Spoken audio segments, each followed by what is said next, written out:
This is Hollisa in the Creation Gospel. Welcome back to our series entitled The Spirit-Filled Family.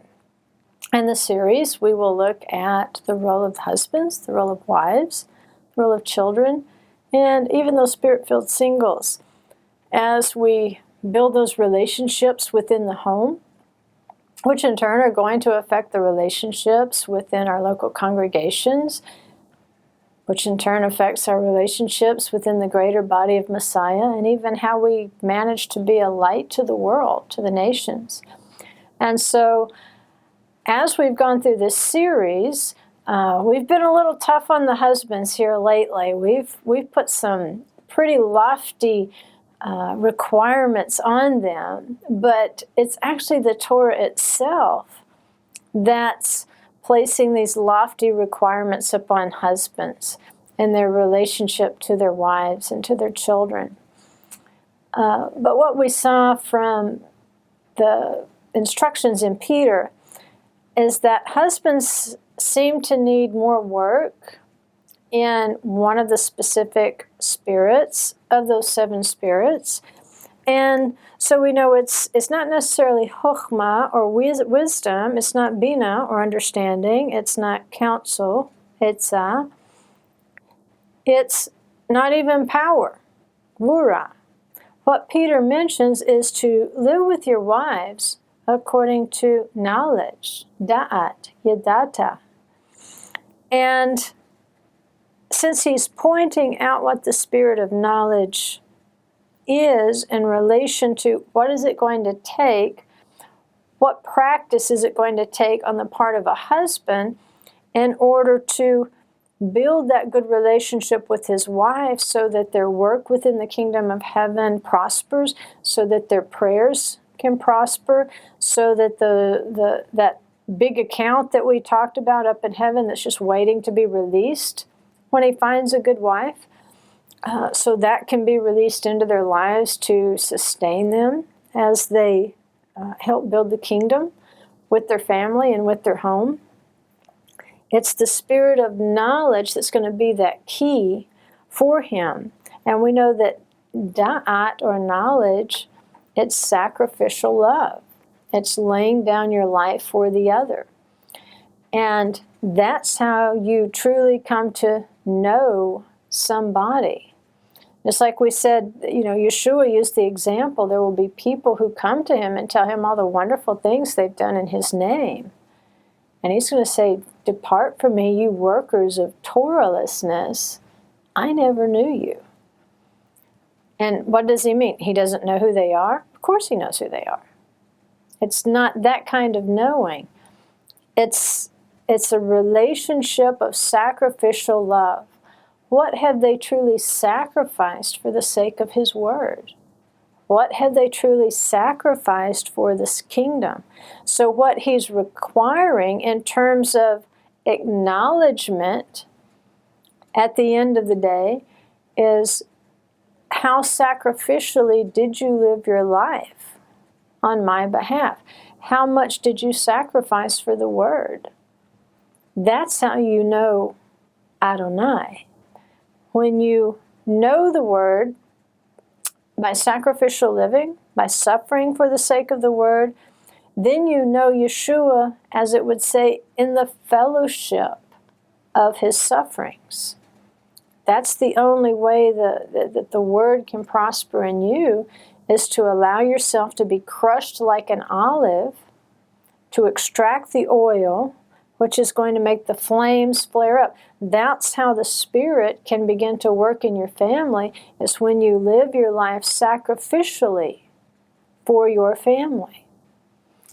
And so the challenge at this point might be to pick one of those moments and ask your wife, does she think that you truly know her?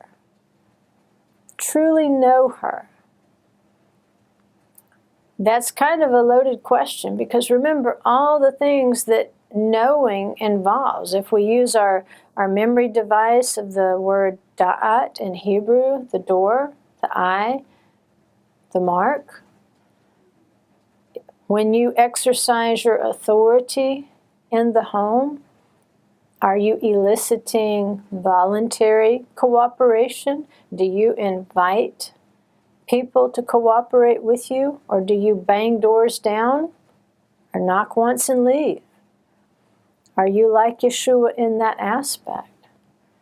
Do you see her with an eye of perfection?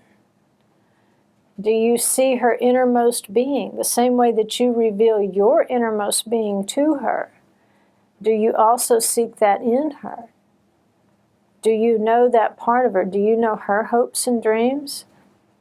Do you know what gifts that she believes the Holy One has put into her? Do you know what her ambition is? Or do you just assume that you know? But are you not really seeing her? And the Tav, is she set apart to you? Does she feel special to you? That's Da'at, a life of sacrificial love. Do you truly know her as the flesh of your flesh and the bone of your bone?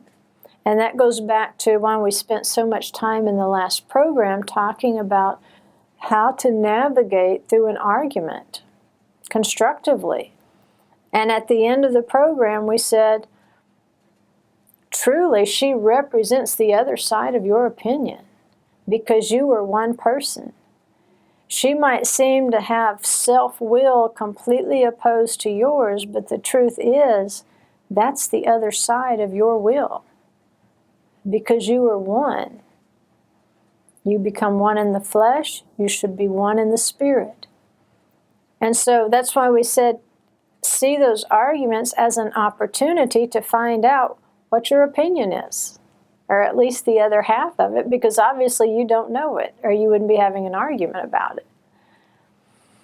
So if you ask that question, do you think I really know you? Do I really know you? See what she says.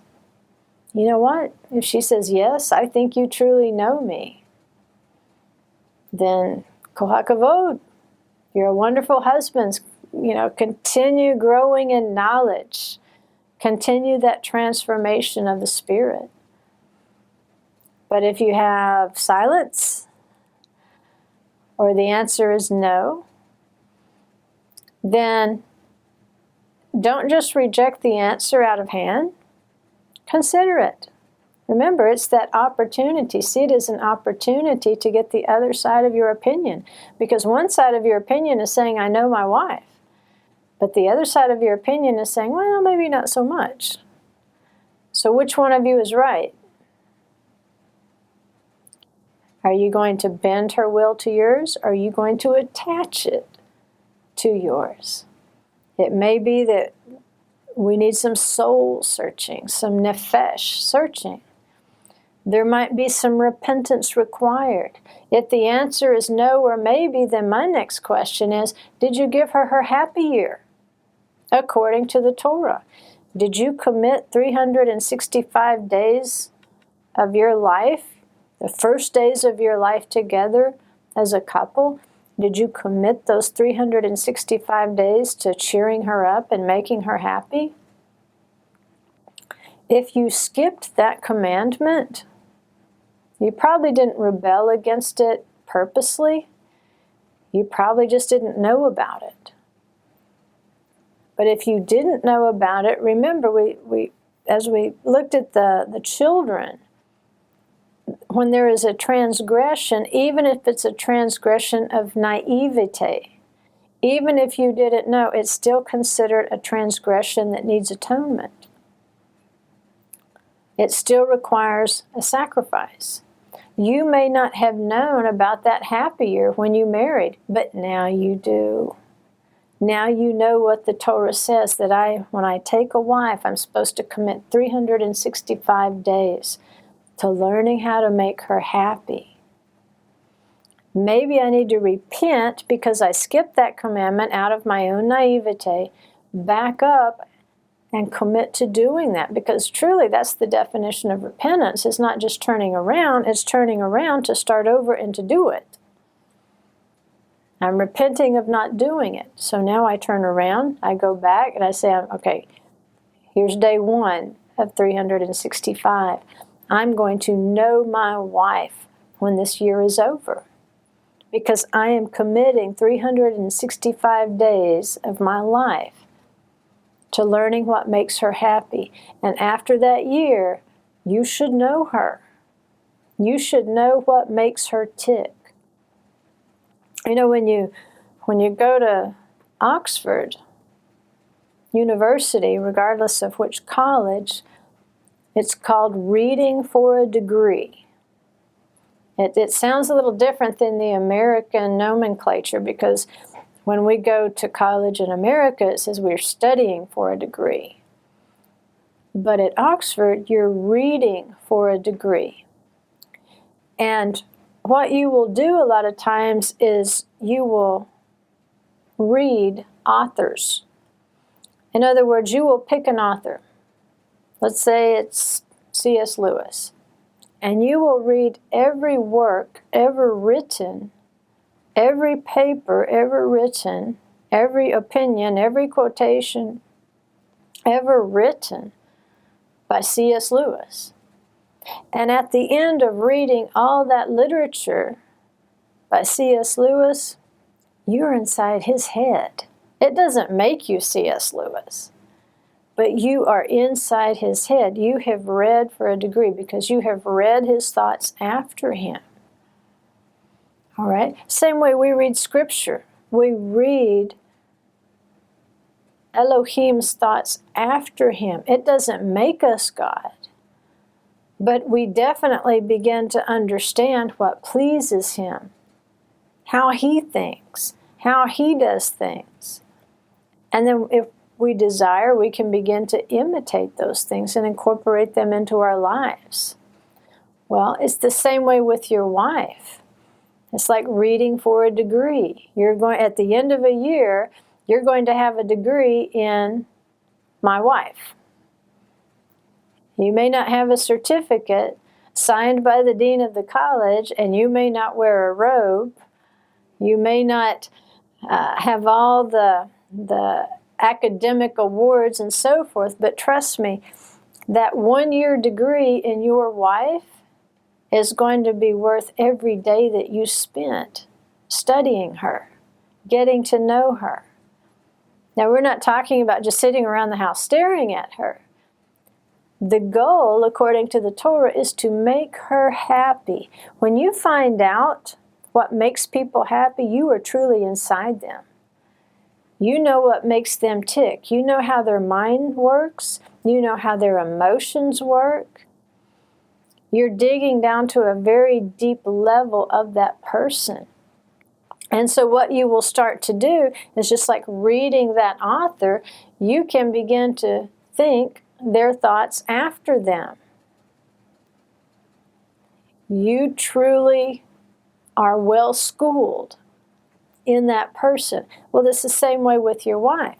You study your wife for 1 year, and what makes her happy with that degree, you already know what behaviors and things that are going to occur in your life that are either going to improve your relationship or damage it.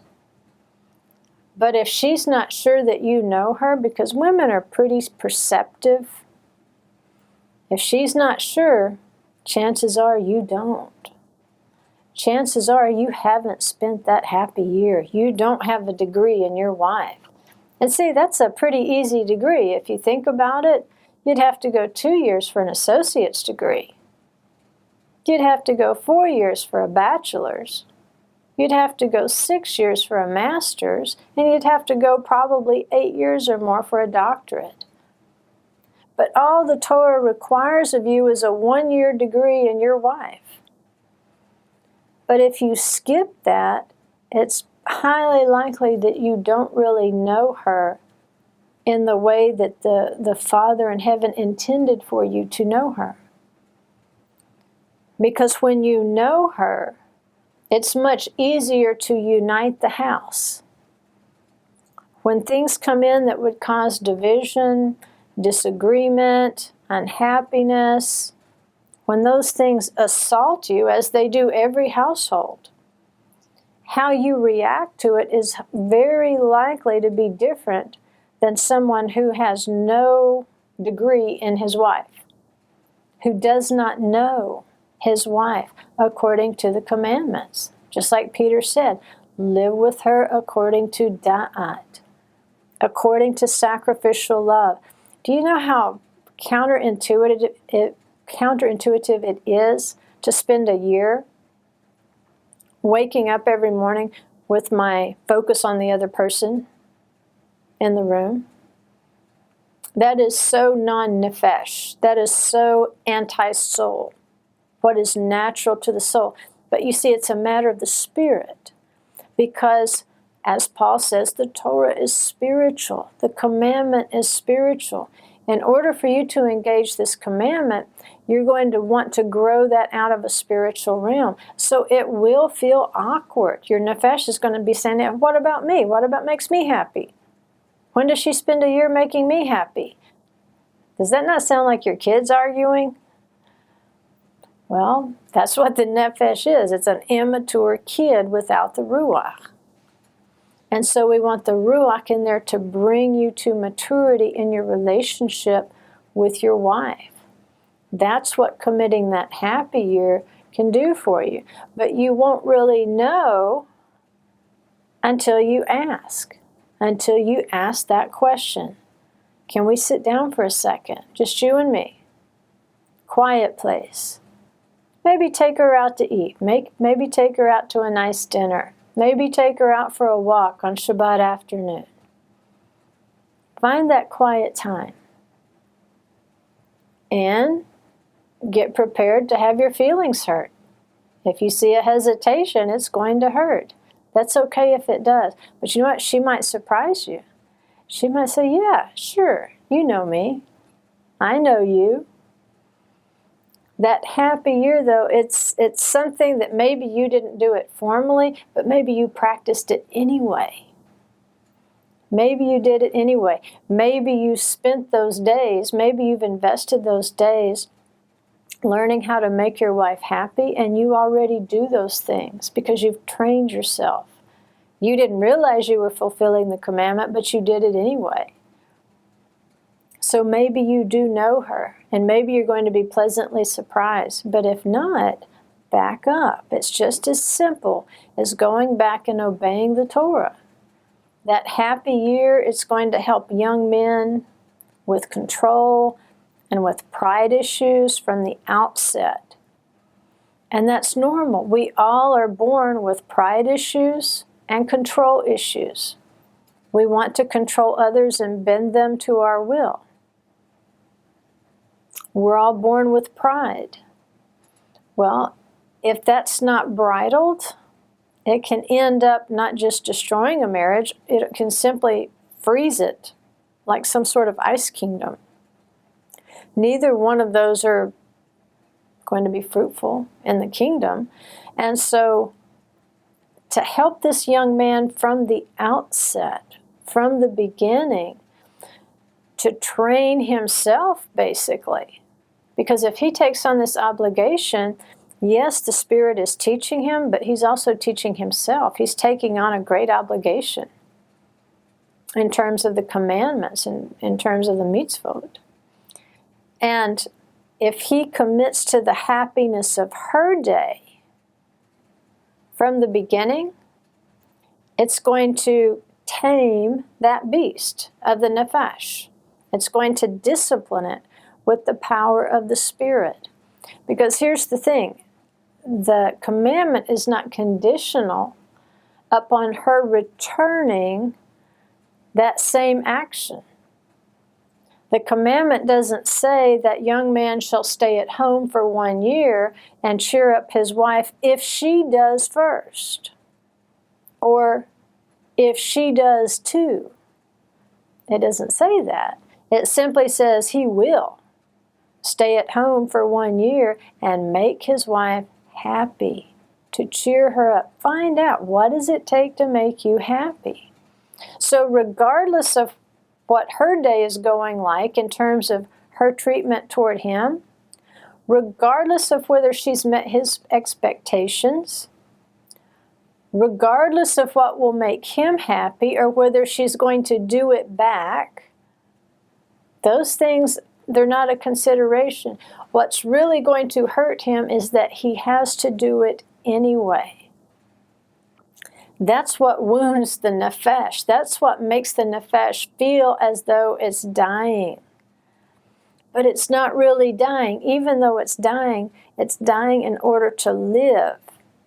The spirit is actually going to resurrect that nefesh, because what that nefesh will find out is, I feel like I'm dying, but at the end of the day, I'm not quite dead yet.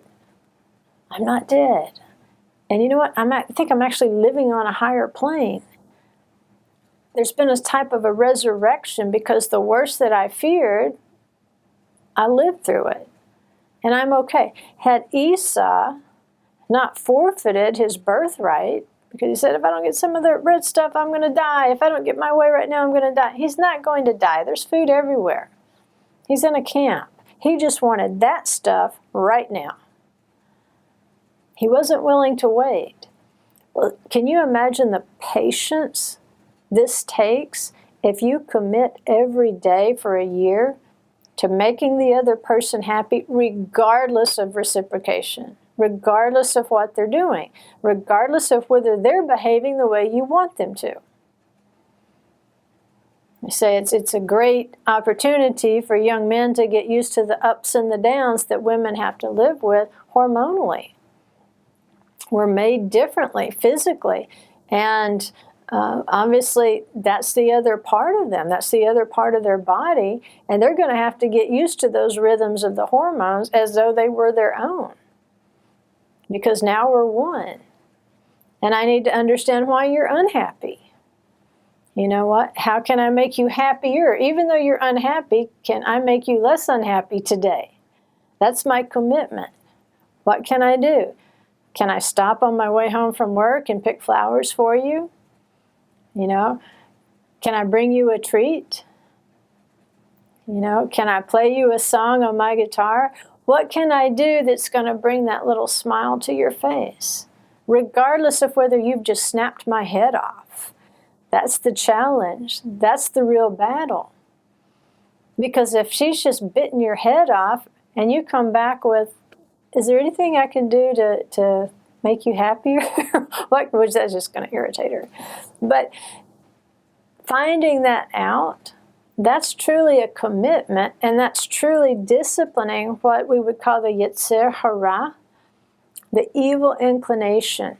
It's that natural man inside of you striving against the spiritual man. And trust me, that natural man, if somebody bites your head off, you're going to bite back worse.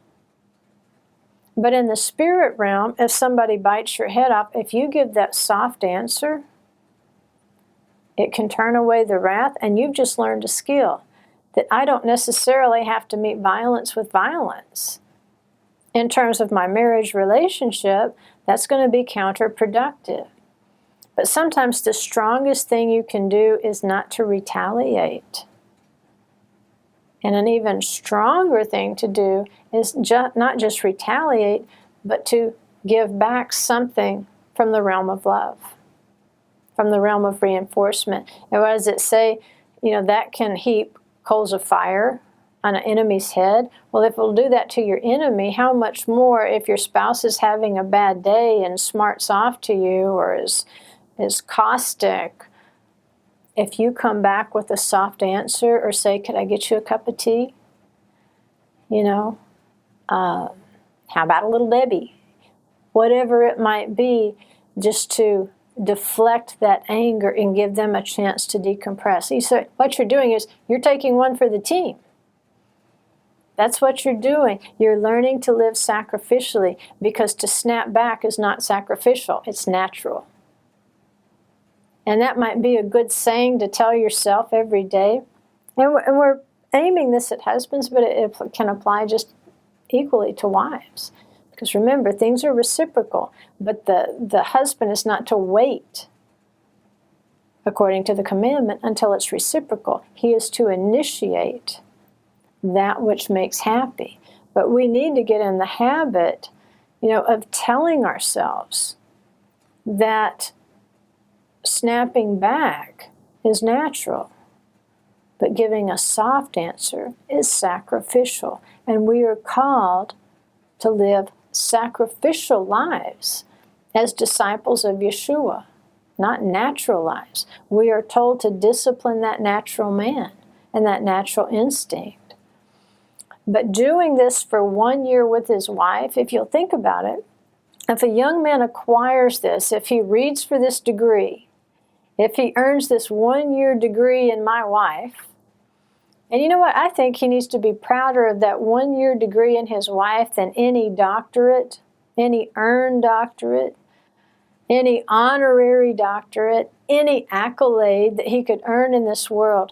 I think the greatest degree he could earn is that 1 year degree in his wife. Because what it's preparing him for is to be able to meet the needs within the body of Messiah. Because trust me, in terms of functioning within the body of Messiah, those who serve, they find out very quickly, for the most part, it's a thankless service. Especially at the local levels, being the pastor, being the rabbi of a local congregation, more often than not, it's thankless. People don't say thank you. They don't appreciate. They don't really discern the hours that you spend on their behalf. So you're rendering service to the body of Messiah, for which sometimes you might get harsh words, misunderstanding, and judgment. But if he earns this degree with his wife, then it has prepared him for the same within the body of Messiah, that there will be times when I will serve and I will do my best to cheer you up and make you happy, and I will find out it's just not going to be good enough that day. But I'm to love you anyway, and to cherish you anyway, and to value you anyway, regardless of your behavior. It will not stop my love for you and my seeking the next morning when I get up to figure out how to make you happy today. It's great practice for him and great preparation for him. We'll do more after the break. Thank you for tuning in to the Creation Gospel on Hebraic Roots Network. If you've been blessed by this program, please consider making a monthly donation to Hebraic Roots Network as part of your monthly giving. You can give a donation at www.hebraicrootsnetwork.com or by calling 1-800-657-9820. Thank you. Welcome back. Talking about this happy year. If you're a husband watching this program, you're probably past ready for me to quit talking about this happy year.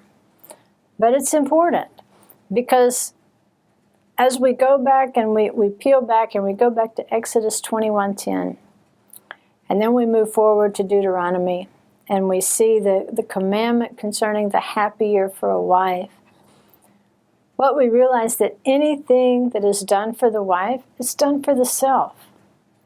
So if you're making your wife happy, then it's almost a given that you in return are going to be happy. And you say, now wait a minute, you can't have it both ways. You just told me I'm going to die, that this is going to be a sacrificial life, and she's going to snap at me, and I have to come back with something that's going to bring a smile to her face. How can I have both a happy year and make her happy at my expense? That's the beauty of it.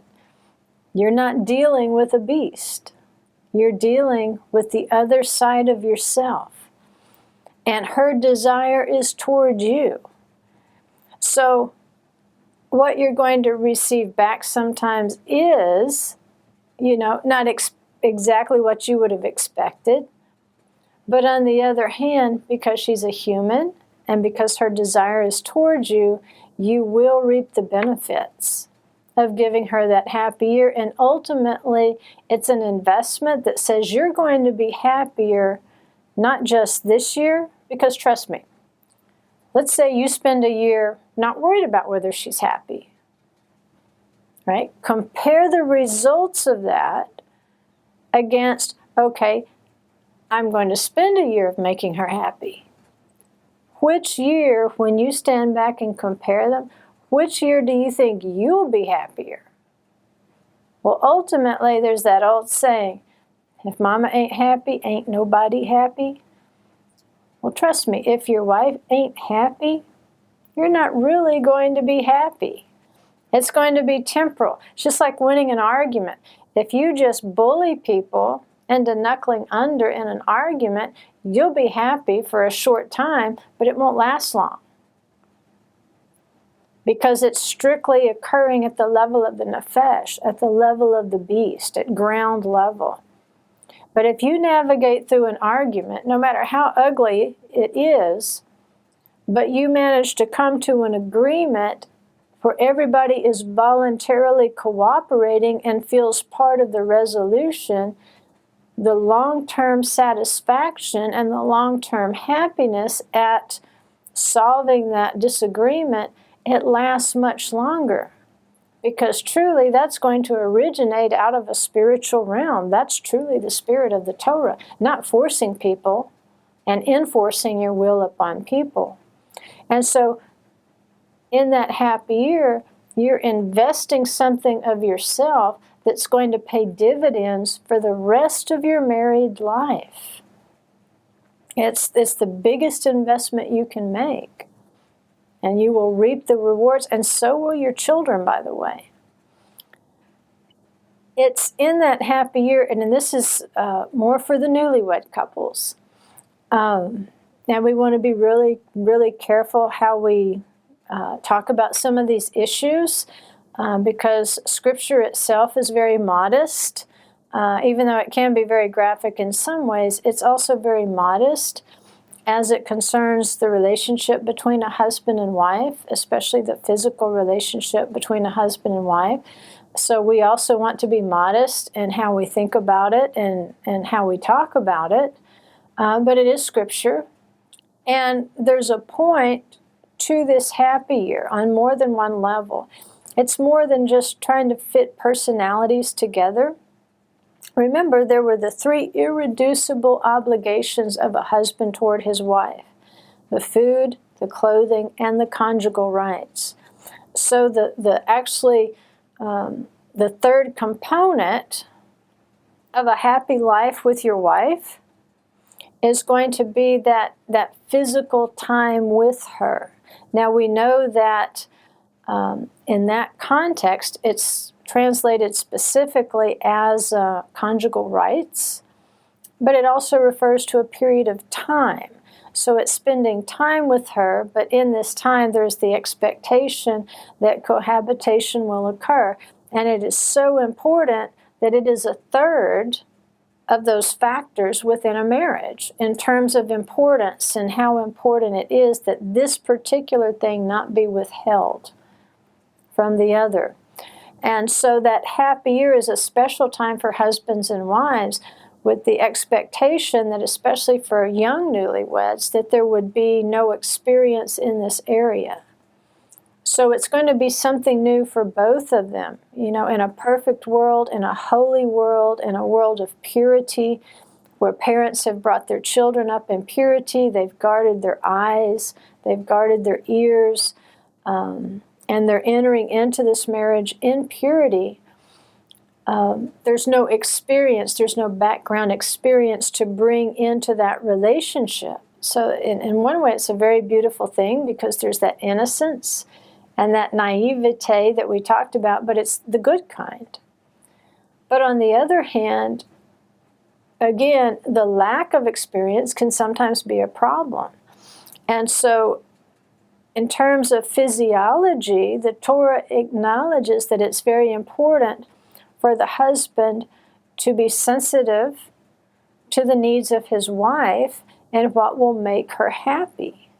See, we're not beasts. We don't procreate like beasts. In fact, the Torah recognizes that the cohabitation is not strictly for the purpose of reproduction. That cohabitation is for the purpose of strengthening the marriage and bringing joy to both parties. The bride rejoices in the groom, and the groom rejoices in the bride. It's to bring mutual pleasure and mutual happiness to both parties. It's not to be an animal act. It's not to be simply conducted at, the level of the beast. It's not merely a primal instinct to reproduce. Human beings have a unique ability to communicate. We have something called speech, so that even in this, we can communicate with one another in such a way that both partners can experience the joy that was intended when it was given to couples as that gift of intimacy. So regardless of whether conception actually takes place, you are still fulfilling the commandment of the Onah during cohabitation. But, like we said, with the commandments, they're much deeper than just the physical. And so that's why putting the two verses together really helps a young man to see what it's all about. It's not just food, clothing, and conjugal rights. It's revealing myself to her. It's covering her, keeping her protected, making sure that her welfare is utmost, and then it's giving her my time. And within that space of time called the Onah, the time of conjugal relations, this other verse of Torah comes in and says, this first year is about making her happy. And so as a husband, my primary concern is going to be her happiness. Because, like we say again, physiologically, it's a little more difficult for her. And so he has to learn how to help her in that regard.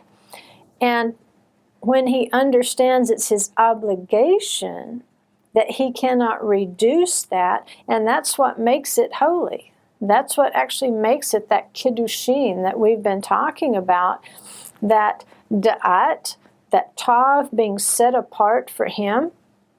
That's actually part of the marriage ceremony where he says, with this cup, you were consecrated to me. All right? So when he understands in order to achieve that holiness in their relationship, part of the understanding is that he is learning to bring joy to her. And he understands why, when we really look at the commandment and what that involves, that it involves making sure the other person is happy before we consider our own needs, why the Torah would consider it a woman's right and not a man's. Again, consider the physiology of the two. We respond very differently. And so it's much easier for the man to have the joy in the relationship, but more difficult physiologically, the way that we're put together and the way that we respond. Because, see, for a woman, there is an intimacy in it that goes way beyond the physicality of it. With men, it tends to be a little more superficial. If without the work of the Spirit, it will be completely superficial. And, the Torah even talks about it, basically, like a lion tearing its prey and then just walking away with not another thought about it. That's the beastly part of us. There's that temptation there to simply navigate through life like a snake or a lion, like a beast, as it's nothing more than the physical. But for the woman, the emotion, the spiritual connection is very important. That's part of the experience for her, and that's why the dialogue can be so important, and why even in those three obligations, you can see that dialogue is an important part of the food, the clothing, as much as the conjugal rights. To have those conversations, because remember, what she wants to know is his inner flesh, who he is as a person. It's not just a physical act to her. It is an act of holiness. And so while he tends to max out more on the physical scale, she's more over here in terms of relationship. But if you put the two together, there's a balance.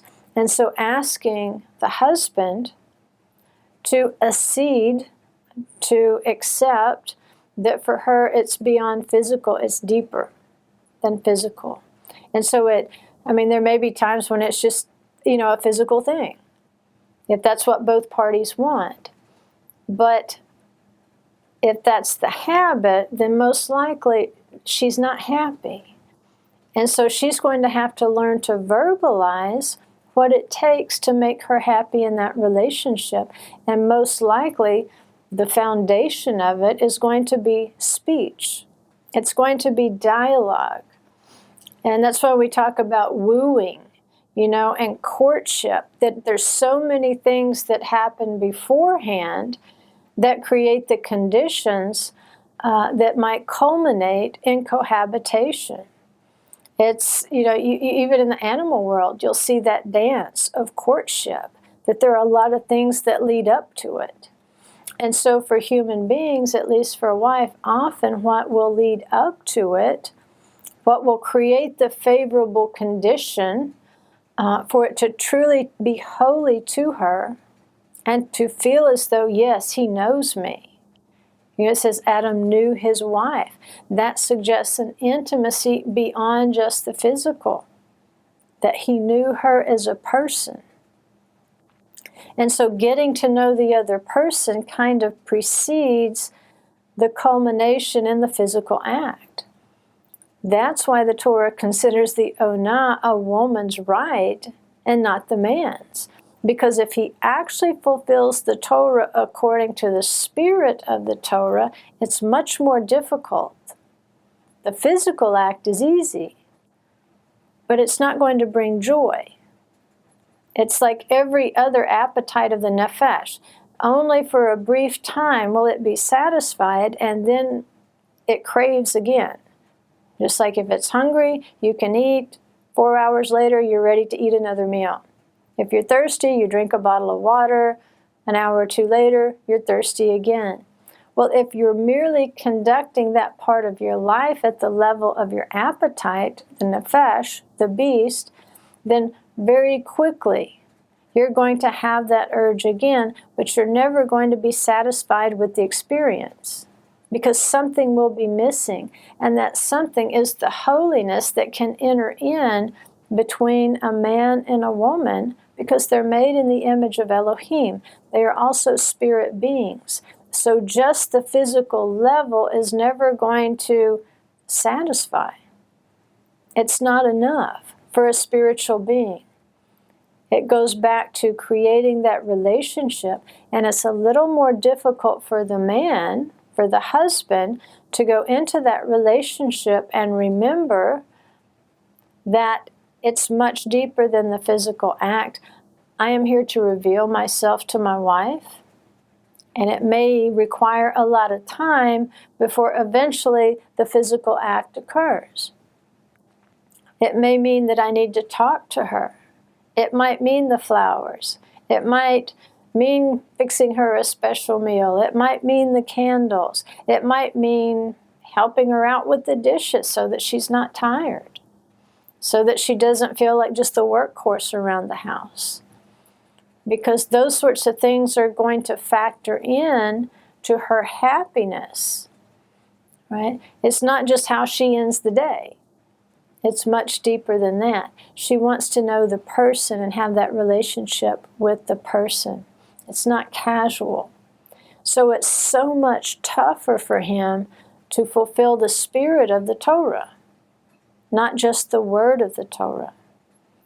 And what he'll find out in this happy year is that before you can be a receiver, you have to be a giver.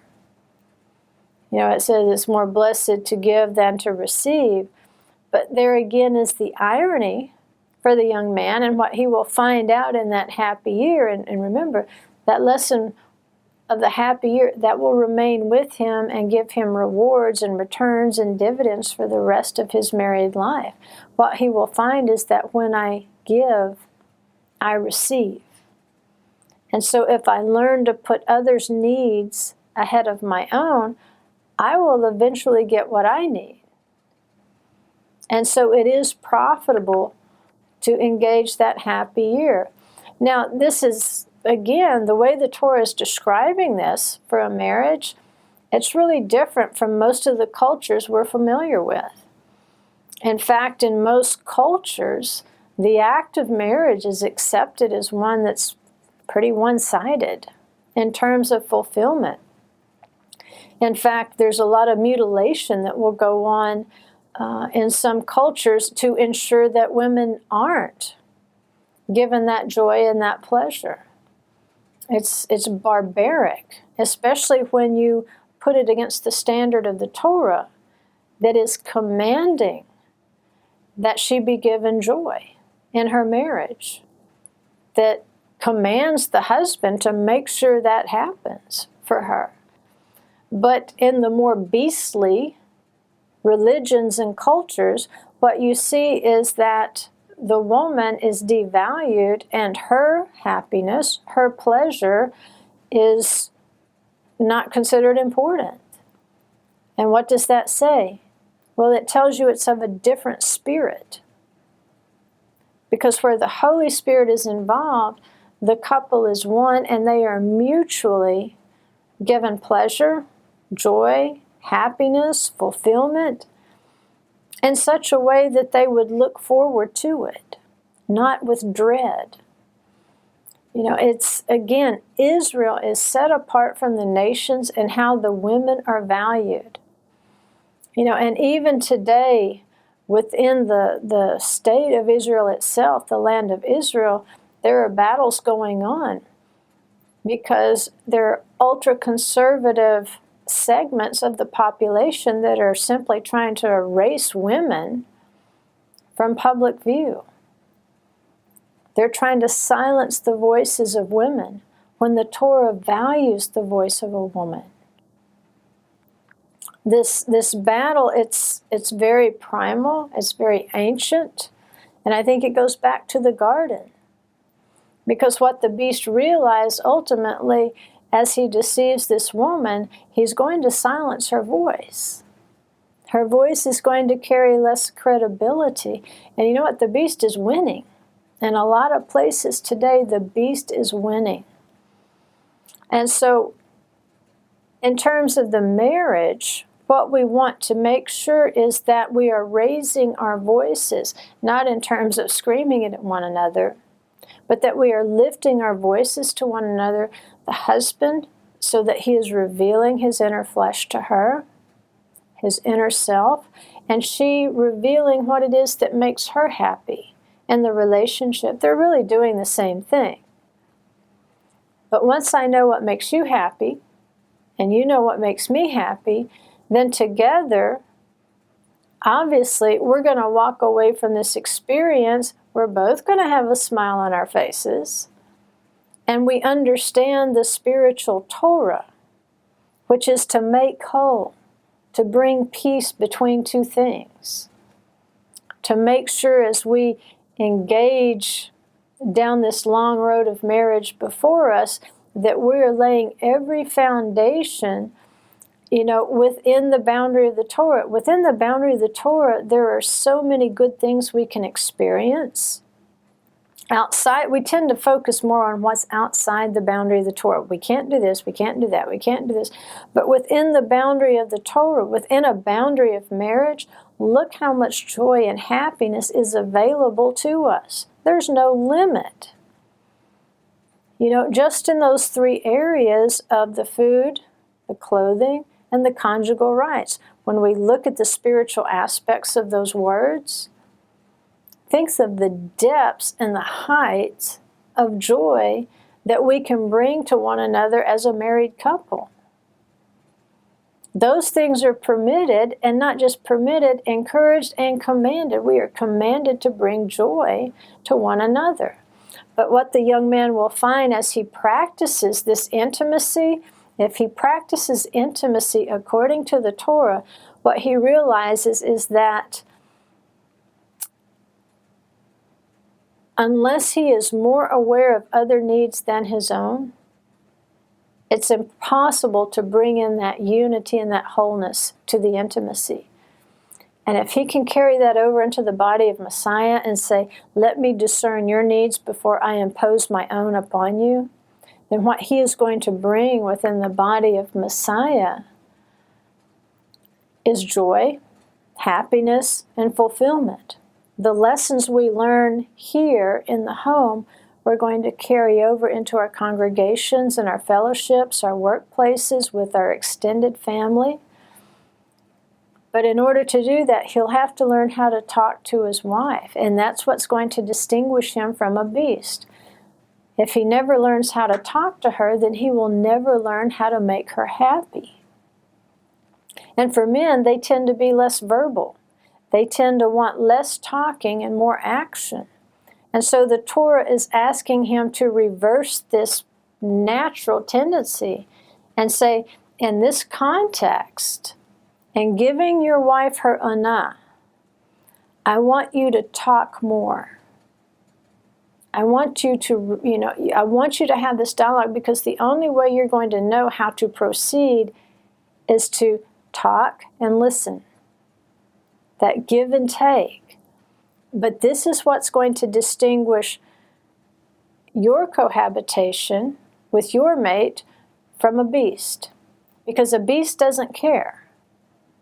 But a human being made in the image of Elohim, in a spirit-filled family, we care what brings joy to the other. You are a speaking nefesh. That's what makes you different from the beast nefesh.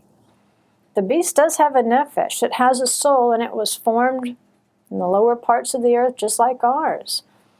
It's full of heat. That's the characteristic of the nefesh, the color red and heat. Well, we don't want to reduce ourselves to the nefesh of a beast, because they don't speak. They don't have that dialogue with one another. It's just for the sake of procreation. But for a human being, you are a speaking soul. That is what distinguishes you. When Elohim breathed into us, we became a living soul. And we can carry on that dialogue with one another. And when I listen to you and when I speak to you, then that's when I get to know you as a person. And therefore I can fulfill those instructions that Peter gave to husbands, which was to dwell with my wife according to knowledge, according to not just intimacy, experiential intimacy, but according to sacrificial love, because these things won't be easy for me. Especially if I'm a newlywed, I don't really know how to talk to her. So even talking to her is a learning experience, because I'm learning how to talk to her. I'm learning how to ask the proper questions. I'm learning, even what things I can say that she might take exception to. Sometimes we can be callous toward one another, and we don't understand that offends, or that didn't really sound right to me. We don't think about that until we have the conversation and somebody feels free to say, well, you know what, that, to me, I don't really like the way that feels when you say that. And then you learn to adjust. And as you adjust and you mutually adjust in the dialogue, then you can draw her to you in that relationship. She will draw close to you, and you will draw close to her. A good guideline, and this extends way beyond the onah. A good guideline when you're dealing with another person, but especially with your wife, is to speak kindly or to give a compliment before you touch. You lay hands on no person suddenly. Instead, speak kindly. Prepare the way with a kind word, with a compliment. Notice something. Be grateful for something. Or what was the old saying? Sweet nothings. Just say something sweet. and then you touch. That's what lays the foundation. A good word, a kind word, and then a kind touch. And where it goes from there, that's up to you. You've got to have that dialogue. You have to have that conversation. But it's the conversation that it's going to pave the way for the rest of the intimacy and learning how to make one another happy. I hope this helps a little bit. We'll see you next time. Shalom.